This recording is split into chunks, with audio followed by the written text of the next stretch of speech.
started. So welcome everybody. Thank you for joining us today for our webinar, MapGeo as a desktop review tool.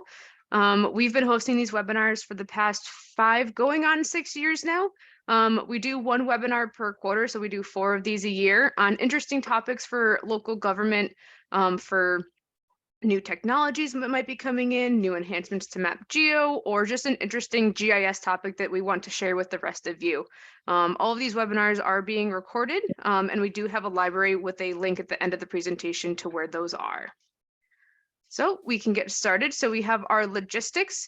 Everybody is in listen only mode, and we do have a questions and answers chat box at the bottom, as well as a chat itself, which we will utilize during a audience poll towards the end of this webinar. And just to go over some of the basics of Spatial IQ for MapGeo, Spatial IQ is a managed services program that we have tied on to the MapGeo subscription. Excuse me. And typically, the Spatial IQ program involves the annual foundational data update. So those are things like parcels, any of those key base map features. We also offer a help desk support. We offer hosted downloadable data to be set up on your MapGeo site, and that can be done for the public, or it can be done internally, so it's behind a login. We also will add a new MapGeo overlay to all Spatial IQ subscription clients. And again, those are a interesting GIS visual that we decide. If you have any ideas or recommendations on what you'd like to see on MapGeo with those free overlays, certainly reach out and let us know. And depending on what tier you choose, you can also choose to get a strategic plan, which we would come and sit down with you to go over any of the GIS needs and wants in your community, to figure out anything where there could be gaps, to improve maybe somebody's workflow as the assessor or a planner, and how they utilize GIS. And obviously these webinars are also included in that. So here's our agenda. We're going to get started with some quick introductions. So my name is Rebecca Davis. I'm a project manager here at MapGeo. I've been with MapGeo for 8 years now, and I primarily focus on the local government for Connecticut and Rhode Island. Carson. Hi, I'm Carson Bellino. I'm a GIS analyst here at MapGeo. I've been an analyst here for going on 3 years now and have about 6 years total experience in the field of GIS. So glad you're all here. Awesome. Chris? Yeah, hi, I'm a general manager / product manager / project manager here at Sanborn. I've been with Sanborn for about 30 years, working on a whole host of different GIS projects and implementations, and glad to be here today. And our special guest, Bill. Hello, my name is Bill Mitchell. First of all, I just want to thank you for allowing me the opportunity to come on here and show you how I use MapGeo, because we have it here in North Andover. I've been in North Andover, but in the assessing industry for over 15 years, worked on different platforms. So this is the best way to learn, right? Is when somebody else is using it, you might pick up a couple tips or tricks. So glad to be here. Awesome. Thank you so much. We're glad you could join us today.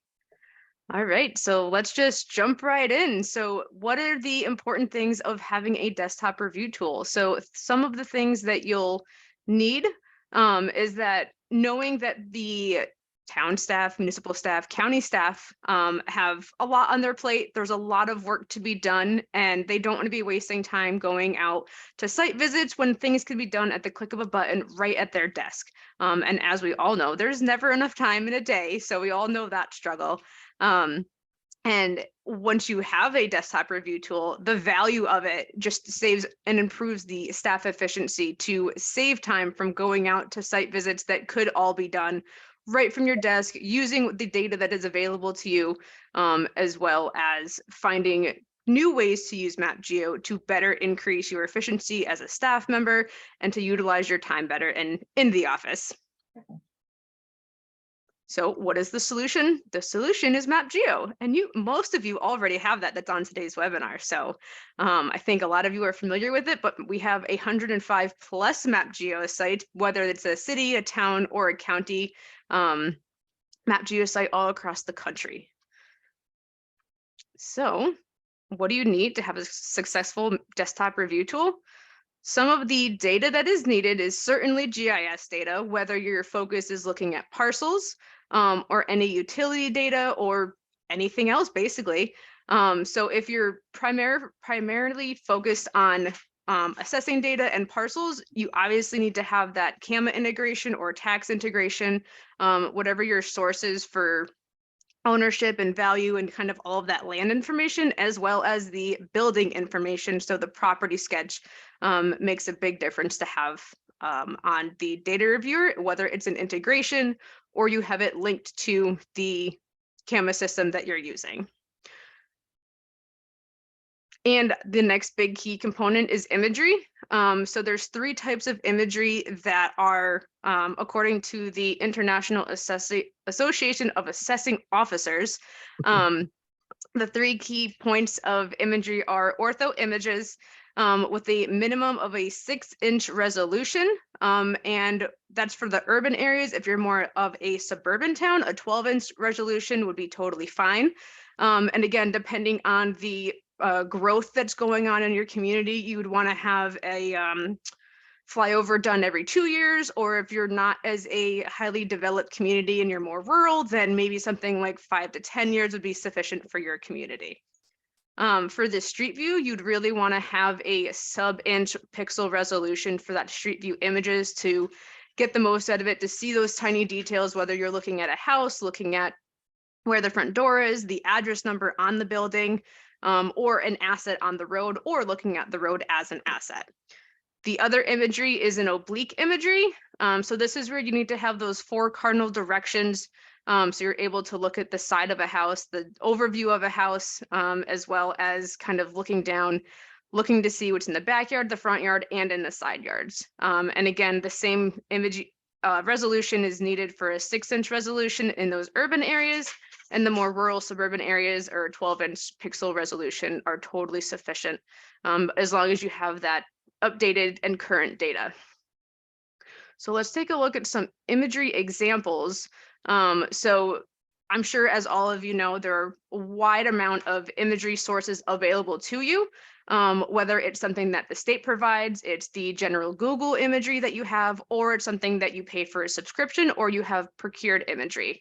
So talking a little bit about Google first, Google ranges in their resolution depending on the area that it is, and their time frame of when their flyovers have happened are not always consistent. So one part of town could be flown in December where it's leaf off, and the other half can be flown in April, May, June when it's leaf on. So you can't see those finer details of maybe a roof line if it's in a heavily tree area. And then with the state imagery, it's kind of whatever the state procures. Most state imagery comes in at about a 6-inch resolution. This example on the top right is coming from the state of Massachusetts from their 2021 flyover.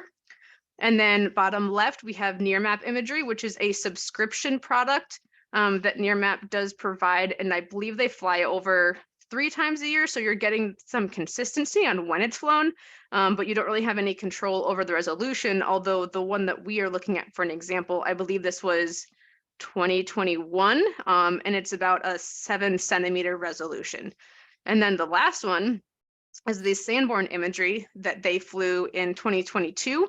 And this is a 6-inch resolution, just to kind of get an idea of what all of the different imagery sources look like and the quality of all of those. So now we're going to pass things over to Bill to give us his perspective on how an assessor would use MapGeo as a desktop review tool. Take it away, Bill.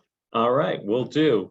So like I said before, the best thing to do sometimes is we're all very busy, right? We're all just trying to get those deadlines done and things. And sometimes you don't have a chance to learn these. And, you know, MapGeo doing these webinars allows us just, you know, within an hour, pick up a couple handy tools here and there that we maybe didn't know we had or didn't utilize, and at a click of a button. So I'll just go over what I do here in North Andover. You know, we have a lot of access to different sources of imagery, and MapGeo is one of my favorite sites because it allows me to do things really quickly. You know, when I'm looking at assessing tools, and what I've got to look at to analyze real estate and appraise things.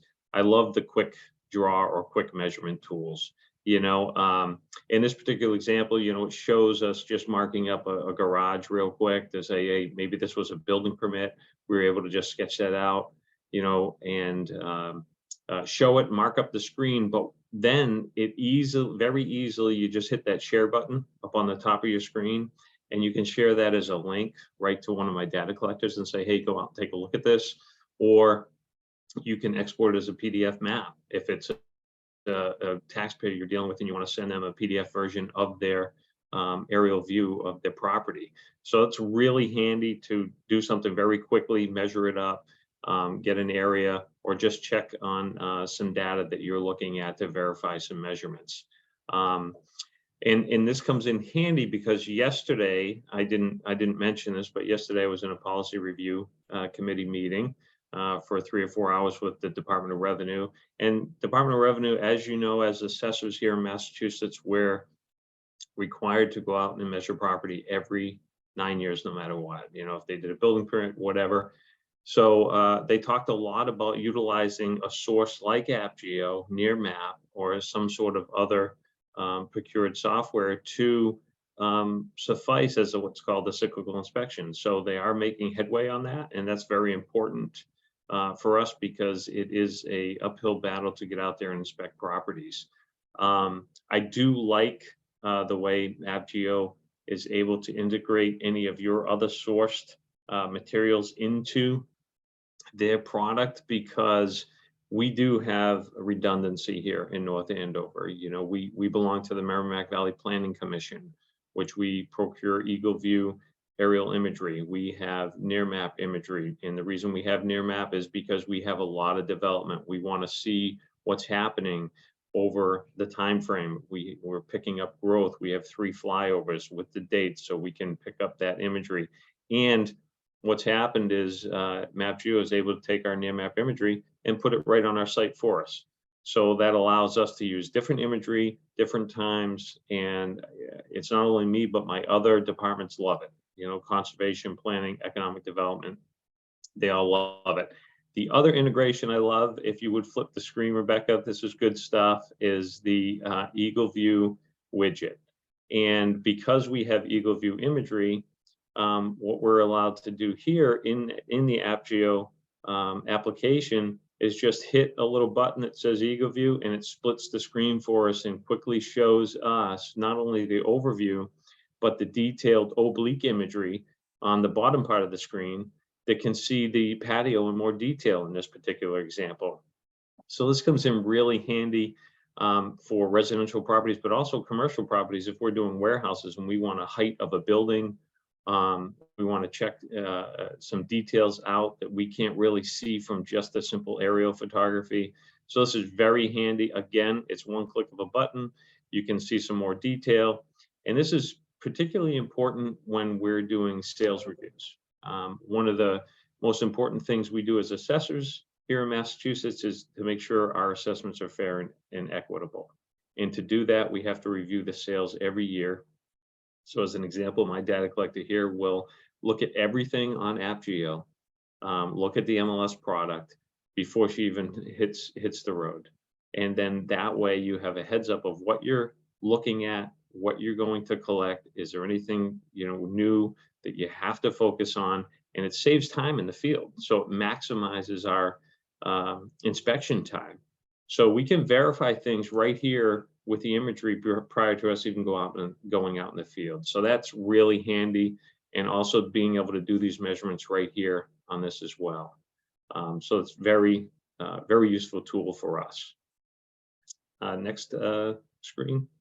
So one of the other things most people probably don't know what we use it for, but I can tell you that as a past surveying technician, one of the things I love about the aerial imagery and looking at some of these products is we all have these unknown owner or title research properties where it's been owned forever.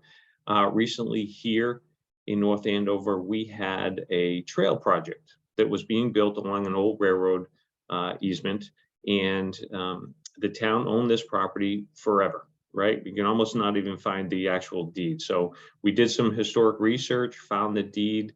I traced that back to find an old description, and then I simply pulled up the near map imagery in MapGeo and started clicking around to the different parcels, making sure the abutter descriptions on those deeds matched the parcel overlay that we have on MapGeo. And it makes it quick and easy so you can quickly paint a picture, but then also there was some discrepancies in the deed, and just scaling off some of the measurements literally on the screen with that quick measurement tool allowed me to realize one of our property lines were off. And then by zooming in, I saw what looked like remnants of a stone wall. And I was actually able to send that over to the surveyor, who went back out in the field and about 100 feet away, found remnants of a stone wall, was able to establish that survey for us and clear up any title discrepancy we may have had, which allowed us to move forward with that trail project. So not something normally you would do as an assessor, but definitely just goes to show you what you can utilize this for if you haven't thought about that. This particular screen here, the one thing I love that I know everybody in the assessing industry has is they have to have a neighborhood map. I was able to just export the data right from CAMA into AppGeo. This is an interactive neighborhood map in my town that can easily point out if I've coded a parcel incorrectly in a different neighborhood. You can see it very clearly that if I picked one of those parcels and it was yellow instead of red, it would stick out like a sore thumb. So it quickly highlights any kind of miscoding that one of my assessors might have done by mistake, or split a new parcel and put the old one in the same neighborhood and the new one is in a different one. So it clearly marks up errors. It also is a great way to impress the Department of Revenue. So they can go on and look at this imagery and be able to see my neighborhood map, or I can print that out and send that link for them as well. And then also having all those multiple sources in one spot, it allows me to do some research on building permits and any unpermitted work that we may see. In fact, we used a software detection product this past year to allow us to look up a lot of unpermitted work that might have been done that we missed out on. And then again, you can easily zoom in, do the different layers, maybe click on Google Street Maps. It allows you to take that little guy right in AppGeo, drop it onto the street, and easily see with your businesses, if you've had a business that moved out and you've had a new one that moved in, and this hair salon moved out, and maybe there's a pizza shop in there, and you can update some of your personal property records just by taking a drive down the street. So really handy to be able to do that as well. So next slide, Rebecca. So one of the things also is I get constant calls from taxpayers, right? And I'm sure a lot of people can relate to this. Do I have a plot plan? You know, does the city have a plot plan that I can use, because I don't know where my property boundaries are? And again, no, it's not a survey quality, but it allows us, while I'm on the phone, to quickly look up at the aerial photography, because just this last month, we had a lot of tree limbs down up here in the Northeast, a lot of snow, broken trees. It allows me to look up and say, okay, what tree is it that you're looking at? Is it, you know, have them describe it over the phone. I can quickly see maybe where that tree was which property owner might be responsible for that tree, and give them some contact information or an address where they can contact that person. Or if it was town-owned property, we can run into that all the time. Hey, I've got this tree that looks really bad, that looks like it's about to fall over, and I think it's on town property. So it allows us, again, to look that up, quickly figure that out, and then even contact the Department of Public Works, say, hey, let's go out there and take a look at this. This could be our tree. We might be responsible. We may want to take this down. And that's actually happened here twice since I've been here in 3 years. So definitely something you can do. And the one thing I do love is that is the speed of it. It really helps out. I'm not sharing my screen right now. I wish I was, but I can tell you I can quickly click around from parcel to parcel very easily. It's very proficient for us to be able to use that. And again, we have redundancy here in North Andover. I got 3 sites I can utilize, but my go-to is this one just because it's simple, it's quick, and it allows me to look at properties fast and save time. And then one of the other things I do utilize it for, because of that share tool, and because you can quickly export PDF versions, is for appeal cases. You know, there are constant times where I might be going down to the appellate tax board to prepare an appraisal, and to have some of those snapshots from the aerial view, it really starts to paint a picture of how you want to portray the property.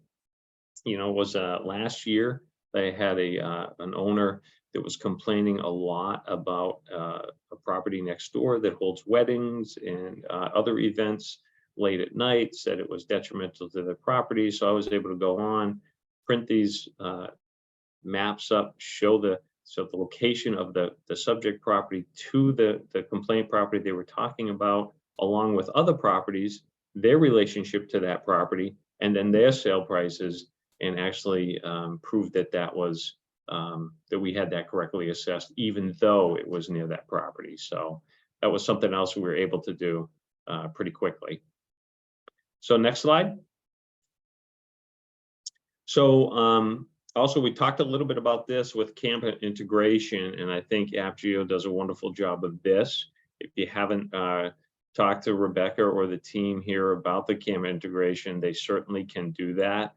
I know here in North Andover, we have a nightly extract that updates the MapGeo website every evening, and it allows us to verify all kinds of information pretty quickly. And you can, and again, like I said, those neighborhood maps, if I've changed one today, it will be corrected tomorrow. So it allows me to see, okay, did one of my data collectors change that? Did he upgrade it? If he hasn't, you know, I have to go out and yell at him again and then tell him to hurry up. You know, this shouldn't take. No, I'm just kidding. But it really is a great tool. It allows us to, you know, do some more analysis. One of the things I didn't show is they also extracted my styles. So I can see, you know, where all my ranch sales happened in the past year. I can do it by year built. So I can start seeing some of the analysis on a mapping product that allows me to dial in and make sure my assessments are correct. And one of the biggest things about that nightly extract for us here, and I think some of us can probably share, is that up here in Massachusetts, we have what's called an abutters request. And anytime someone files a conservation application or planning application, they have to come to our office and get what's called the certified abutters list. And what that means is we go on and we pull up this little map, we find the adjacent abutters or every abutter within 100 feet or 300 feet, depending on the project. And before, we had to do this map, send it over to my data collector. He would then go into our system and look up every property on every parcel to make sure we had the most recent owner updated. That is a certified abutters list. Now, because we do a nightly extract, it literally took us down from like a 45-minute operation, depending upon the size of the abutters list, to like 5 minutes.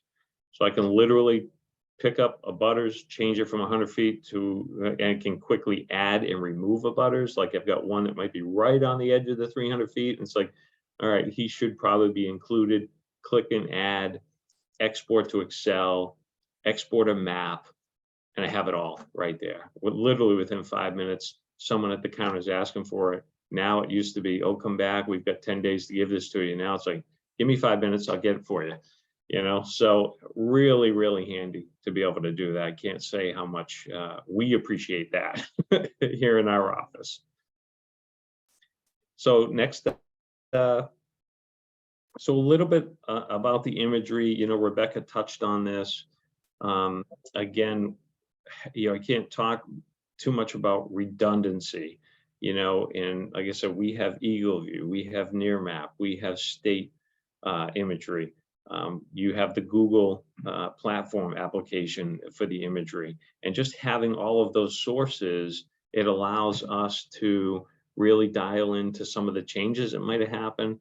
And I can tell you, my planning department and economic development love this tool because it allows you to see some subdivisions or product that has moved along with times. It allows them to analyze, hey, how did this project happen? How long did it take? Or what's the makeup of that area of the town now? Should we be considering a zoning change? You know, so it really helps them out and allows us to look at just different transitions that the town has been through or the municipality has been through. I love the one on the lower right there that shows the little solar field, because I can tell you what happened to us here in North Andover is we had a solar pilot with a company that had all of this solar roof mounted. And this is a facility where it was recently developed with an Amazon facility, and they had to tear the building down. And so they took all of the solar panels off of that building and they moved it to an open field. And so I had to verify that they didn't try to add more solar panels or take away more solar panels. The agreement had to stay intact, had to make sure that they didn't change the agreement in any way. And so what I was able to do was pull up the old imagery. I counted, I know this sounds geeky, I counted every single solar panel. There's 1,250 of them. And then I counted it on the new imagery and there was 1,250 of them. So I was able to verify that the solar panels did not change and that they did hold up their end of the bargain. And I didn't have to leave the office to do that. So that was good stuff. It really was. With that being said, those are just some of the ways that I use it. I can, you know, I'm going to hang around and, you know, wait for questions and stuff. But at this point, I think I can hand it back over to you, Rebecca, and I'll add anything along the way. Great. Thank you so much, Bill. We really appreciate your kind words to everything that we've done with North Andover to help improve your day-to-day uses within the office to save you time. All right, so let's change gears a little bit, and we're going to talk about using MapGeo as a desktop review tool from the asset perspective. So this includes things like utilities. So the most common utilities, we have anything stormwater drainage related to sewer related, and then to water related. In this case, we're just going to talk about the hydrants itself, not necessarily the water lines. A lot of the New England areas, municipalities do not maintain any of the water data. It's done by the state or a third-party organization. So we'll focus on the hydrants for this aspect. So for the town of West Hartford, I'm sure all of you are familiar with the property view of MapGeo, but we have set up a stormwater data view just for West Hartford, just to show their drainage data. Yes, you do have the parcel lines on here, but the purpose of this is to be able to search and query and turn on and turn off different aspects of the stormwater network.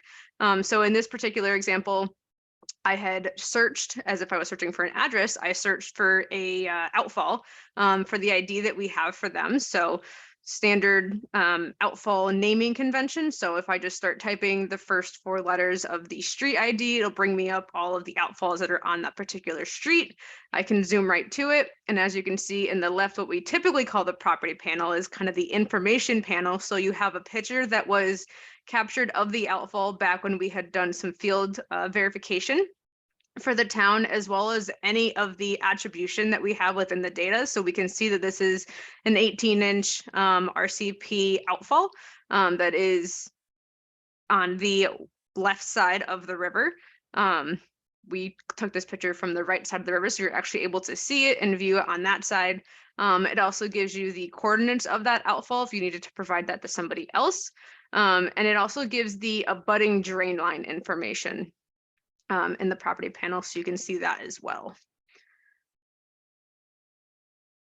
Carson, I'm going to pass this one to you to talk about some of the fun things we've done with MapGeo Docs and how we host some images for folks. Absolutely. So yeah, as Rebecca was saying, we focus a lot on utility data, whether that's storm systems, sewer systems, or water systems. And one of the really amazing things that you can do with MapGeo and kind of leverage that to get the most out of it is kind of have all of your assets and all the data accompanying it in one place. So not only can you host, the spatial data of your sewer or water system on MapGeo, so you have a visual representation of it, but you can also include a documents that attach to it, whether you use the MapGeo hosted documents tool. So that allows you to kind of host documents on our infrastructure.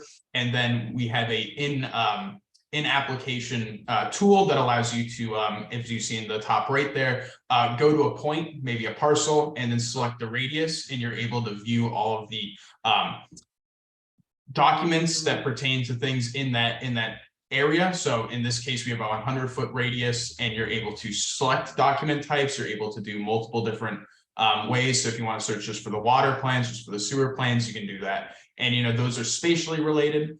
On the other side for Ellington, we have their sewer system built out, and that one, there's sewer lines and there's sewer manholes and things of that. Those are directly linking to data that they host and PDFs that they host. So on, the plan, you can just do a quick click on the MapGeo site for that sewer line, and you're able to see some really good information from the plans just at a click of a button. So we've been using and leveraging this to do some really amazing stuff in cities like Gloucester. In Gloucester right now, we're kind of finalizing some infrastructure to kind of get their field maps. They use a system called Setaru to kind of go out and collect information in the field and update work orders and things like that. Primarily right now, one of the focus is, as some of you from Massachusetts might know, doing the lead line inventory. So making sure that pipes for the water system that have potential lead, in them are being replaced. And so what Gloucester's been doing is they're able to kind of go out with their Setaru field maps, update that information, flag this pipe that it has lead, had that work order come in, and then that work order is automatically fed nightly, very similar to the CAMA system, to MapGeo, so they can see all of those updates on their infrastructure and basically in real time. So they got their documents, they've got their work orders, they've got all of the information that they need at the click of a button, and that's refreshed every day. So I just have a quick question. Go ahead, Bill. I'm sorry. I apologize because I didn't see this yesterday, but Carson, you tell me that is this available on, because I know MapGeo can do a public side and can do a private side for in-house. Is this available to the public, or is it for the in-use as well? Yeah, that's a great question. In this case for Gloucester has all of this information housed privately. So it is behind a login. So only staff and then MapGeo maintenance are able to see these things. So this information isn't available to the public, but that is basically something that you can configure, as a needed basis. So if a town wants this information for the public, they can have that displayed to the public. If they don't, and they want to keep some information private, that is more than applicable. And so you can take some of our other products, and I just want to clarify this. I apologize if I'm interrupting the webinar. But you can take the other sources that we have, like building permit software, you can integrate it into our maps, so we can, literally do more one-stop shopping. Basically. Exactly. Really? Okay. Yeah. All right. We can talk about this more in the demo coming up. So I have a little visualization for stuff like that, and I can kind of speak to that. But yes, absolutely. We can kind of configure that to your needs and the town's needs, whether you want something public, whether you don't, and we can kind of change that on the fly. So if something is, in progress and it's not fully fleshed out yet, maybe we want to keep that private and only be visible to staff members. But, once we have the full complete view, we can go, all right, let's make this public, let's launch it live, and just let everybody be available to see it now that it's up to date and accurate. That's really good. Again, I apologize for interrupting you, but I didn't realize this when we were going over this yesterday, because I do have a lot of other sources here. And, instead of logging into each one of those to do that, to be able to do a click of a button like we do with Eagle View, this is fantastic. That's good. So I learned something today. I was supposed to be teaching. I learned something. So thank you. And the other thing too, with having the PDFs and the surveys or anything like that hosted on MapGeo, whether it's through our hosting or through MapGeo docs, is that it saves you time from going into your scary basement or the scary vault of all of your archives. So it saves you time, so you can just sit at your desk and pull up the plan instead of having to go and try to find it. So I'm going to talk a little bit more about some of the ways we can use MapGeo and specifically for this Street View. So we can take a look and do different types of inspections. Again, this all depends on the quality and the time frame and when the Street View was last done, but we can take a look at the hydrant to validate that it has the little flag. All of the chains are still attached to all of the heads on the hydrant. You can also see that the grass is kind of growing up a little bit, so somebody might want to maintain that. Another example are the street signs, which this one is my favorite one because you can see that there's a sign up above that is very old, doesn't have any words on it anymore, but you know that the exception is Saturdays and Sundays and on holidays. So maybe that sign says something about parking, who knows? So I think that's a really good example of utilizing MapGeo right from your desk. You can say, okay, I need a new sign here. Potentially the town might have a better idea of what that sign should say. They can order one and just go out and replace it. So they're not going out to that location twice. They're just going out once to replace that sign instead of having to go and do their first inspection. Some other examples are taking a look at crosswalks. We know that ADA crosswalks and having those ripples at the edge of the street is really important, as well as taking a look at any road conditions and taking a look at any assets. In this case, we're looking at catch basins, so we can see that the one on the right-hand side has been possibly updated, so it has a little bit newer of a grate and has a little bit of edging around it, whereas the one on the left is a very older style catch basin grate, and the town may want to improve that in the future. I don't know if you've noticed real quick, sorry again. Yeah. But I don't know if any of you have like popped the little man down on Google Street View recently, but and the only reason I know this is because I got a request for Google to come into the assessor's office. So now they are actually going into properties. So when you go into your Google Street View and you start clicking around, you go in, you actually enter right inside the establishment. You can check out the restaurant or, you know, the pizza place, whatever another handy tool, just to go out in case I want to know, you know, how good the pizza is at this place. I want to go for lunch, grab something really cool. So I didn't know that was available until like in the last recent month or so. Yes, it all depends on the area that you're in, for highly trafficked it is, and if there's a lot of development. Like I know West Hartford, they have some of their like shopping center and boutiques that they have Street View inside of them. So that is definitely an interesting. So instead of hovering your little Street View dude into the street, there's little dots on top of a building or on the sidewalk or something where you can look off of the road. So that is a good, interesting point too that Google offers, but it's all integrated within MapGeo, so you don't have to go to another application. It's all in MapGeo for you. Yeah, one other thing on, you know, kind of the inspection side of things, you mentioned kind of the hydrant and you know, maybe cutting back the grass and stuff, but a lot of utility right of ways have requirements to maintain you know, a certain distance around those utilities, whether it's a gas line or electric lines, things like that, and to make sure there's no overgrowth or trees or anything that might be able to fall down on those, you know, kind of infrastructure utility items. So, you know, another good use for that. Yeah, I think the uses are endless. If you can think of it and you can see it, it's a use. All right, so speaking of visuals, I want to take a poll from you guys really quick. If you can spot some of the assets that are in this Street View image. So there's about 7 to 8 assets that are pretty visible to the eye. So just want to get a quick sense from you guys if you want to throw that into the chat box, which is on the bottom of your Zoom webinar. Let's see what people have to say. All right, we got one that has a poll and we can actually see the poll number on there. It looks like it's a 2102. That's definitely helpful to have. Anybody else want to throw one out there?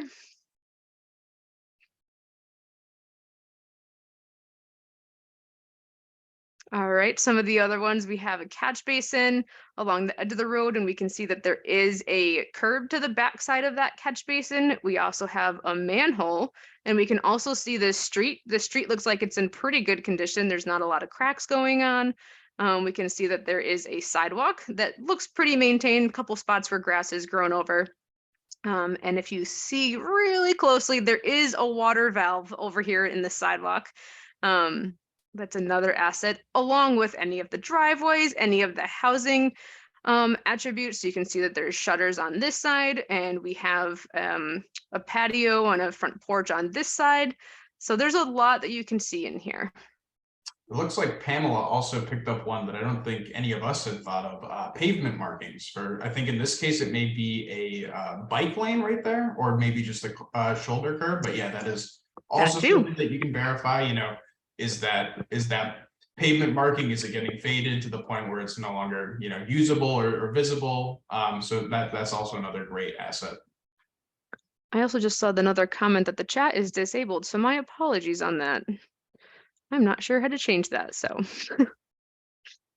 we will continue on. So Carson, I'll give this to you to talk about some of the additional use cases. Yeah, so we've been talking a lot about, you know, utility work and parcel assessing work and stuff like that. MapGeo, you know, it can also be leveraged by pretty much anybody in the town or county, whoever needs to use it. So, you know, in the lower right here, we have a number of our towns, Gloucester, Manchester, and Nantucket Island. They all host harbor reference information. So like their moorings and navigational charts they can find. So they have like the information that talks about what type of boat and how it's, you know, what is powering it and the owner and those type of things and its direct location inside the harbor. Nantucket, they use the same thing, but it doesn't have the robust information on there. So it's just mainly like a quick reference guide to kind of see a visual representation of how congested their harbor is and those types of things. For a lot of you Massachusetts people, you're probably familiar with the Massachusetts Historical Commission. I've been working with the town of Southbridge recently, and they have a pretty unique case where they have an old milling plant near their river, where basically it's a historic site, so they're not able to do any actual land division or dividing up of that parcel. So they have to figure out, we're currently working on a workaround for having to figure out how to get the subleases to, you know, be the correct taxing, getting taxed by the town appropriately and not having the original parcel owner be taxed, as they don't really have any stake in that anymore. And so, you know, having themes like, you know, a quick historic inventory where you can see areas that have potential like conservation or preservation restrictions will allow you to just, you know, at a quick glance be able to see, you know, is this parcel going to give us a headache later down the road, you know, when we have to actually split it up, or, you know, can we just, you know, move on ahead knowing that we have no conservation or any historical significance that we have to worry about. And then in the top right, you know, we have also just, you know, some of the more I guess mundane stuff in town planning, you know, just the tree layers here. So all those green dots are the town-owned public trees, the street trees. So they're either in the park or along with the main thoroughfares. And so this is just a good way to get inventory and quick planning guides for things. Maybe you find out, you know, from some of this visualization that a part of town is pretty lacking in trees and is looking kind of ugly compared to the rest of the town. So maybe that might be a good reason to kind of go in there and maybe plant some trees or anything like that. So this information is really good for planning as well. And I think one other example that I'll just throw in here, we don't have a visual for, but is for any farmland. I know I'm in Connecticut. We're a lot more rural. We have a lot of farms that are protected and preserved for the state. So those cannot be touched and developed in any way once they have all of their documentation through the state. So that's another one where you'd want to take a look at that to make sure that you're not accidentally approving something that's in protected farm space. One of the other things we did here in North Andover as well, just to add to that, was our voting precincts and our drop boxes where you would drop your pre-mailed votes in. So we did that a couple of years ago during COVID, where people could pop on the website and see that, and they'd be able to know what precinct they're in. We did elementary school districts, fire districts, everything. So it definitely it's endless. Yeah, having everything in that one spot makes a big difference. All right, so it's time for some demos. So Carson's going to give us our first one on MapGeo. So let's make this full screen and take it away. Yeah, so we're gonna kind of jump right into it. I've searched up a parcel in the town of Acton with the advanced search here to kind of get the one that we want in question. I'm pulling up the parcel information on the left. I can see we got Google Street View, all the relevant CAMA information, the valuation, the ownership. I'm coming up here and I'm just gonna take some quick visual looks through an array of imagery that they have provided. So we got their 2014 aerial. You can see that that's a little bit higher quality than the Google satellite that's offered. And then this really interesting one from 1963, just some very old imagery, historic imagery. We can see that this house has been here for quite a long time. We have two ways to access Street View. So you can click on that image right there, or you can drop the person down in there. And we can kind of go right to the person, as Bill was saying, and we can identify some key features, maybe a stone wall, or maybe some other, street signs, or just something that is visually significant on the property itself that we are maybe questioning, or maybe just need as a quick reference guide to make sure that all the information is the same. Going from there, once you're logged in, you can pull up the Eagle View widget. It basically divides the screen, as Bill was saying, and you're able to overlay a lot of information that's already there. So we get that 2D parcel view, represented in 3D. We also can use measurements. So here I'm taking the height of the back right corner of the property here. And just to grab a quick measurement, about 16 feet. So, again, it's not survey grade, but it's something that you can use to kind of immediately grab that. You can pin that information, save it, export it, send it to other people from all this widget right here. You don't need to go to any other areas.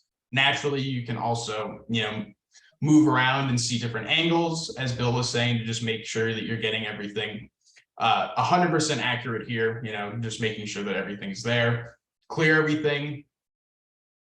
And, finally, we have all this information that is hosted. So we have the property information, we have the property record cards that are linking. So this is actually hosted on our end. So we can make sure that the record card that is associated with this property is the right one. We've got the right address, we've got the evaluation and the that we can check. And then we can see some handy visual guides to make sure that these are in fact the right ones. And then for Acton here, they actually have a link to their town hosted data. So we have things like building, conservation, and permit history, so we can see all that stuff. So again, it's very fast, very quick, and you can do it all, in the website without having to move around. Awesome. Thanks, Carson. Yeah, that was kind of a quick demo, but that's truly how fast it is. That's not sped up. That's real. That's live time. Carson had recorded his screen as he was doing that. So it's super quick, super easy, like Bill was saying. So that is a sneak peek at MapGeo. So I'm going to pass it to Chris to talk about some of the Sanborn Oblique Analyst work. Yeah, thanks. So, MapGeo and Sanborn have merged. So as we're working through our merger, one of the things we're doing is kind of ingesting the Sanborn Oblique Analyst into the MapGeo platform, just as we were just talking about the other widgets there. And again, like Bill was saying, the more, lots of data is good. Redundancy, different, whether that's done at different times or different resolutions, all of that's good. We do for Sanborn, we do our own flying and typically that's more of a kind of paid service that we do. So, you would design the flight, design the resolution, in conjunction with us, and then be able to, view and utilize that within the Sanborn Oblique Analyst software. And I believe that there's a demo that's set up, a video here. So hopefully that will run smoothly. Yep, I'm hoping everybody can hear this one as well. So let's make it full screen. And I can't remember if there is sound or not. There is. I think you need to turn it up a little bit. How is that? Nah, I'm still not hearing anything. Nah, I'm not hearing the sound there. We can at least see the visual. So if you want to talk to some of this, Chris. Yeah, so yeah, I think it was, again, it's giving the ability to search and look through the imagery and different methodologies, sort of from the ground view to be able to see where you're at and which angles that you want to then bring up the different viewpoints from the oblique analyst, in specific, either the nadir view or from, the different cardinal directions. I'm not sure if it's going to go into any of the measurements or anything like that, but within this, you could also do, height and length and area, slope of roofs, things like that. All of those elements are incorporated within the tool set that's within the analyst. I got just a quick question, Chris. It's Sure. been a little bit, but I know that I worked with Sanborn in the past a while ago, developing, I think it was topographical measurements for our city at the time. But is it just aerial imagery that Sanborn does, or do they do other products like LiDAR and? Yeah, we're pretty much kind of full service data collection. So, whether it's, standard imagery in terms of, kind of what you would normally, kind of get, state level, or whether it's obliques. We have LiDAR that we do also. We also have bathymetric capabilities. So, if you have water features within the town or village or county that need to get mapped, that's also something that we do. A lot of these other products, we have other software packages, especially for LiDAR, which is a difficult data set because it does become so large to utilize, something called Geodata Explorer. And that's something that's also kind of on the pipeline to integrate with the MapGeo platform. So if people have LiDAR and they're not, some people don't utilize it to the full extent, it's able to kind of give you some of those references to see, especially like floodplains and things like that. So. Great. Thanks, Chris. Mhm. All right. So we're going to do a quick audience poll. So we want to hear from you guys to see how many of you are currently using MapGeo as a desktop review tool. And if you're not, are you going to now use it now that you're aware of it? So I've just launched that poll. Everybody should have it up on their screen.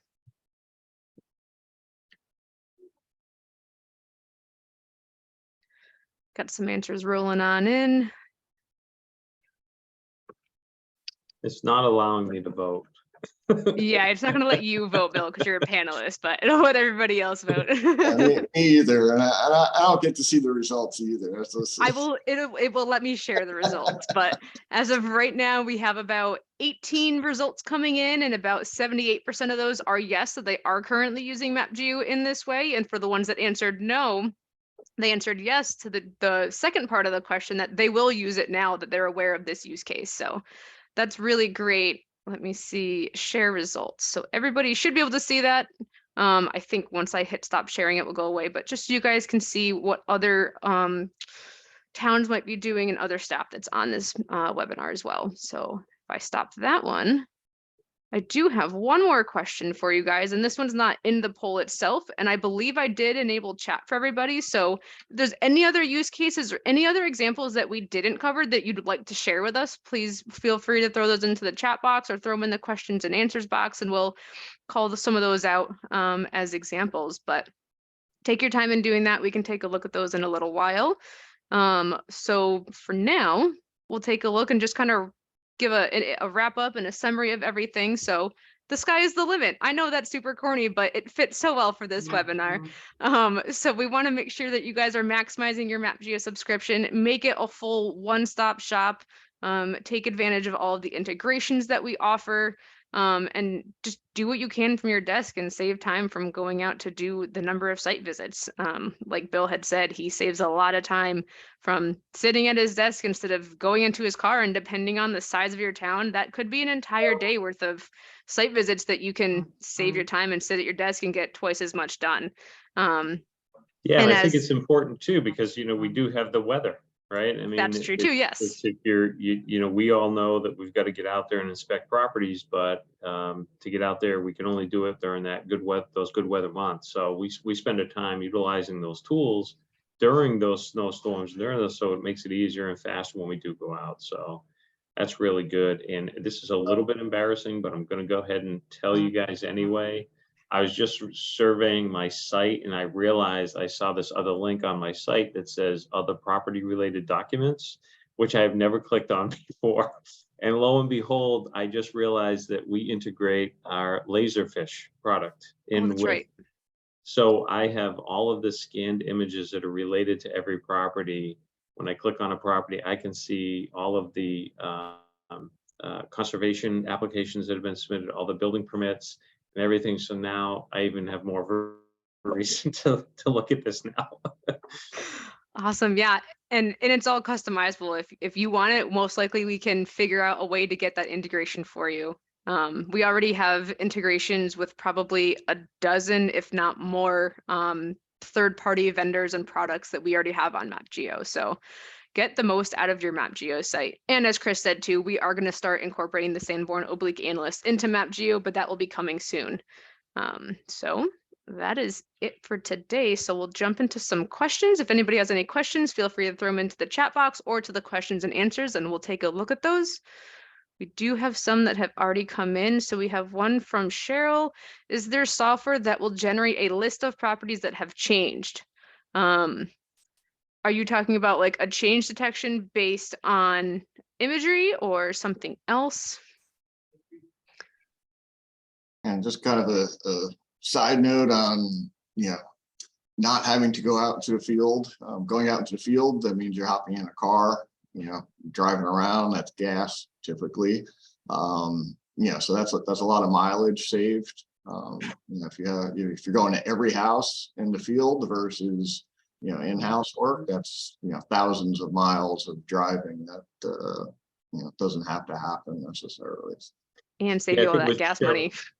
Yeah, I think what Cheryl is pertaining to is because I had mentioned change detection software. So there are a couple other products out there that will offer change detection or artificial intelligence. One is we use a software called Pushpin that utilizes near map imagery, and it's literally detecting the differences between two images.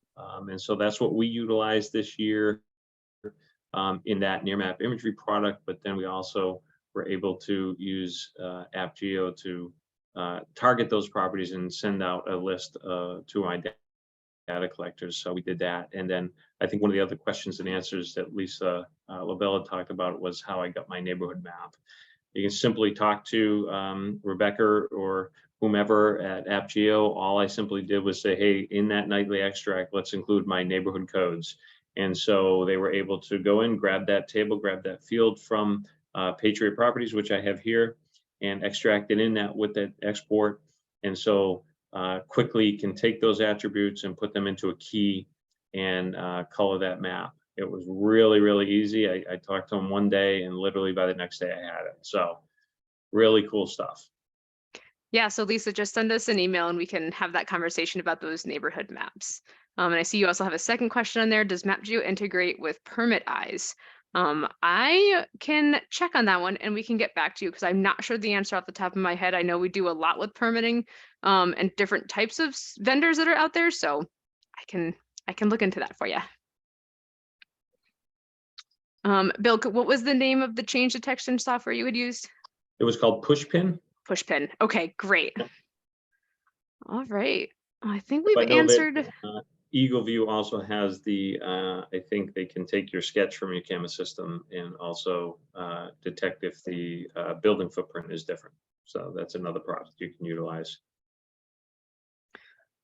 Awesome. If there's no other questions, we're right at time, right at 2 o'clock. So if anybody has anything else, I think we got one more just come in. Does MapGeo integrate with OpenGov? Rebecca, can you talk to that? We are working on that. I know OpenGov is a hot topic right now. We've had several clients ask about it. So we are having conversations on how we can get that integration set up. So it's not active as of right now, but it's in the works. So just reach out to us and we can get that conversation started for your community. All right. Well, I want to thank everybody for attending today's webinar, and a special thank you to Bill for joining us. And we hope you enjoyed the webinar, and the recording will be sent out soon. So if anybody missed it from your community that you want to share it with, the link will be sent out in about a week or so, and it'll also be on our website. So thank you so much and have a great day, guys. Thank you, guys. Thanks for having me again. I appreciate it. Thanks, I learned Bill. something. Bye, everyone. Bye-bye. Bye.